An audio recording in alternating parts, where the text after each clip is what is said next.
이 목사의 오븐 엄친아라는 말이 있습니다. 엄마 친구 아들을 줄여 부르는 말이죠. 엄마 친구 아들들은 왜 그렇게 다 잘난 아들들만 있는 걸까요?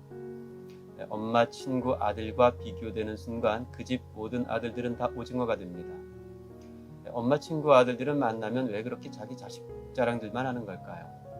명문대 입학한 자식, 큰 회사 들어간 자식, 돈 잘 버는 자식, 거기다가 엄마 말까지 잘 듣는 자식. 그 자식 자랑을 들은 우리 엄마 속상합니다.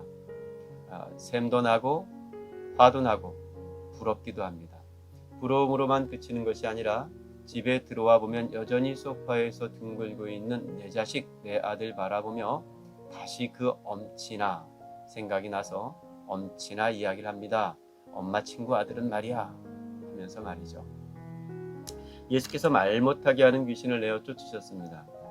사단의 나라를 예수님께서 무너뜨리셨다는 걸 보여주는 표적이었죠.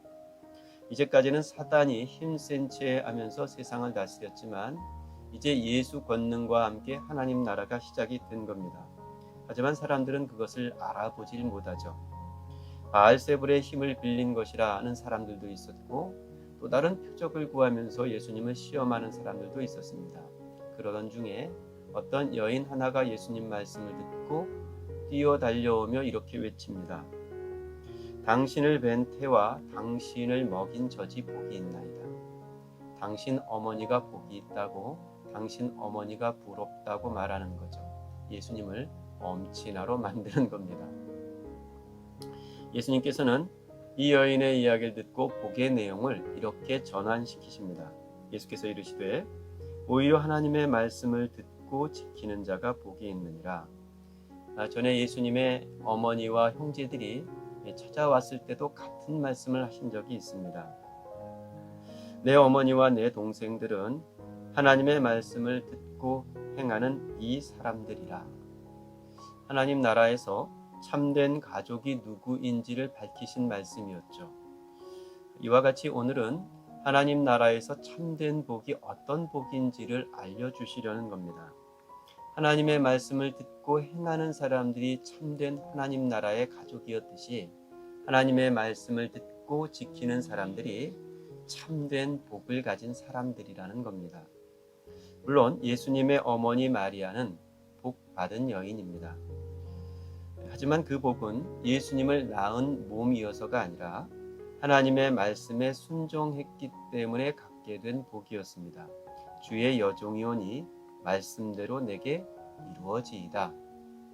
예수님의 어머니여서가 아니라 말씀대로 내게 이루어지니까 그것이 마리아에게 하나님 나라의 가장 큰 복이 되었던 겁니다. 엄친아의 엄마여서가 아니라 하나님의 뜻이 하늘에서 이루어진 것과 같이 내게서도 이루어질 때 그게 우리의 복이 됩니다. 어제와 다름없이 오늘도 내 아들은 소파를 뒹굴거나 컴퓨터를 주인 삼아서 하루 종일 게임을 섬기고 있을지 모릅니다. 그러면 다시 엄친아 생각이 나겠죠. 이놈이 아니라 그놈이 내 아들이었으면 좋겠다는 푸념과 함께 말입니다. 하지만 그건 내 자식도 똑같은 생각인지도 모릅니다. 내 친구 엄마가 내 엄마였으면 좋겠다 이런 생각 말입니다. 그럴 일이 아니죠. 지금 내 자식 하나님께서 내게 허락하신 내 부모로 족합니다. 다만 부모든 자식이든 하나님의 말씀을 듣고 지키는 사람에게 하나님 나라의 복이 있다는 것을 꼭 기억해야겠습니다. 그 복을 알지 못하는 사람들이 자꾸 표적을 구합니다. 아무리 보여줘도 자기 죽음의 길, 자기 부인의 길을 따라 나설 생각이 없는 사람들입니다. 예수께서는 요나의 표적밖에는 보일 표적이 없다시면서 다시 당신이 지고 가실 십자가를 언급하셨습니다. 오래전 요나의 선포를 듣고 회개했던 니느웨 사람들이 차라리 복이 있습니다. 요나보다 더 큰 이가 여기에 있지만 사람들은 예수님의 복음을 듣고도 반응을 보이지 않았기 때문입니다. 우리 몸의 등불인 눈이 성하지 않은 겁니다. 알아보지 못하고 알아듣지 못하는 눈과 귀는 내 속에 있는 빛, 내 안으로 찾아 들어오시는 하나님의 말씀을 어둡게 합니다.